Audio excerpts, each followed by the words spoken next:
Monsieur le député, la parole est à monsieur Thierry Benoît pour le groupe Union des démocrates et indépendants. Vous avez 10 minutes, monsieur le député.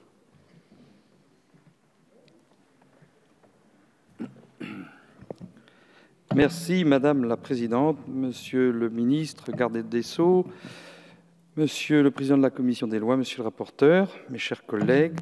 Nous débattons pour la troisième fois dans cet hémicycle de la réforme de la prescription en matière pénale, fruit du travail important fourni par la mission d'information conduite par nos collègues Alain Touré et Georges Fenech.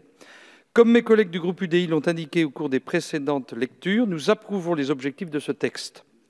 Le droit de la prescription est fragilisé par les progrès de la science, mais aussi et surtout par l'incohérence des règles qui le régissent, devenues au fil du temps en partie inappropriées aux attentes de la société. Il est donc nécessaire, comme le prévoit le présent texte, d'adapter ces règles, de préciser leur rédaction dans le sens d'une plus grande sécurité juridique et une meilleure lisibilité du droit. Au stade de la seconde lecture, l'Assemblée nationale et le Sénat étaient parvenus à un compromis sur un certain nombre de mesures. Nos deux assemblées se sont accordées sur l'évolution de la durée des délais de prescription, comme sur les modalités de computation des délais de prescription de l'action publique et sur les causes générales de suspension des délais. Au-delà de ces points de convergence, l'Assemblée a également tenu compte d'un certain nombre d'évolutions apportées par le Sénat. Faute d'accord, elle a ainsi notamment renoncé à étendre l'imprescriptibilité de l'action publique pour les crimes de guerre connexes à un crime contre l'humanité. Cette modification très symbolique aurait risqué de banaliser le crime de génocide et les crimes contre l'humanité en rompant le caractère absolument exceptionnel de l'imprescriptibilité. Le groupe UDI se félicite de ce compromis et approuve l'ensemble des mesures proposées. Pour autant, nous continuons de penser que les dispositions essentielles manquent à ce texte.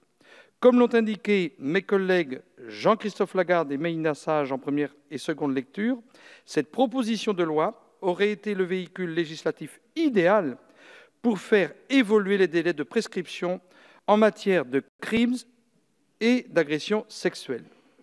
Je le rappelle, lorsque le groupe UDI a défendu en 2014 une proposition de loi sur le sujet, la garde des Sceaux de l'époque l'avait rejetée au nom d'une réforme plus globale des délais de prescription. Nous sommes précisément en train d'examiner une telle réforme. Et si nous approuvons votre texte, Monsieur le Ministre, notre plus grand regret sera de ne pas avoir saisi cette opportunité pour répondre à la détresse des victimes d'agressions sexuelles qu'on prive d'un droit élémentaire et fondamental, celui de se tourner vers la justice. Vous connaissez les chiffres du Haut Conseil à l'égalité entre femmes et hommes, 84 000 femmes et 14 000 hommes sont victimes chaque année de viols ou de tentatives de viol. Or, moins de 10% de ces actes sont déclarés. En outre, les mineurs représentent près de 60% des victimes de viols. La proposition de loi, en l'état, va certes faire bénéficier les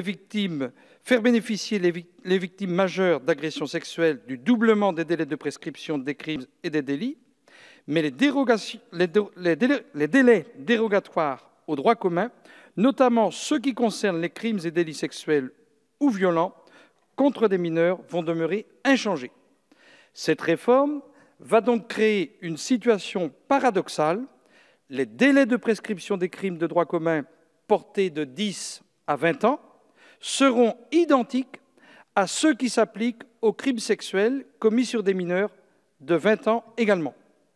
Nous avons du mal à concevoir que l'on puisse traiter de la même manière des crimes sexuels commis sur des adultes et des crimes sexuels commis sur des mineurs. En outre, les délais actuels, bien que déjà dérogatoires au droit commun, privent encore trop de victimes de la possibilité d'obtenir justice, notamment lorsqu'elles ont été frappées de ce que l'on nomme une amnésie traumatique. Ce phénomène prive la victime de la conscience des faits qu'elle a subis et ne se dissipe parfois que plusieurs décennies après l'agression. Trop tard donc aux yeux du Code de procédure pénale. À la lumière de ces éléments, nous avons défendu à plusieurs reprises l'allongement à 30 ans du délai de prescription de l'action publique des crimes sexuels commis sur des mineurs, à compter de la majorité de ceux-ci, ainsi que l'allongement des délais applicables aux délits sexuels et violents contre des mineurs. Malheureusement, les propositions du groupe UDI ont été à chaque fois rejetées, nous donnant le sentiment d'une occasion manquée. À l'article 3, le Sénat a, en première lecture, allongé la prescription des délits de presse de 3 mois à 1 an lorsque les faits sont commis sur Internet. Le bien-fondé de cette mesure se justifie par la différence entre un écrit paru dans un périodique sur support papier et un message sur un réseau social. Dans le second cas, le message peut être publié une première fois sur un réseau social, puis reproduit des mois plus tard par une autre personne qui aura une influence plus grande sur ce même réseau. La modification du délai de prescription des abus de la liberté d'expression commis sur Internet, proposée par le Sénat, nous semble donc nécessaire afin que les victimes puissent disposer du temps nécessaire pour constater l'infraction, identifiant le responsable et permettant de mettre en action l'action publique ou civile. Mes chers collègues, le groupe UDI donc, soutient ce texte. Nous aurions souhaité qu'il soit encore plus utile à notre société s'il avait permis aux victimes d'agressions sexuelles d'obtenir véritablement réparation. Néanmoins, nous voterons, comme lors des précédentes lectures, en faveur de cette proposition de loi. Je vous remercie. Merci.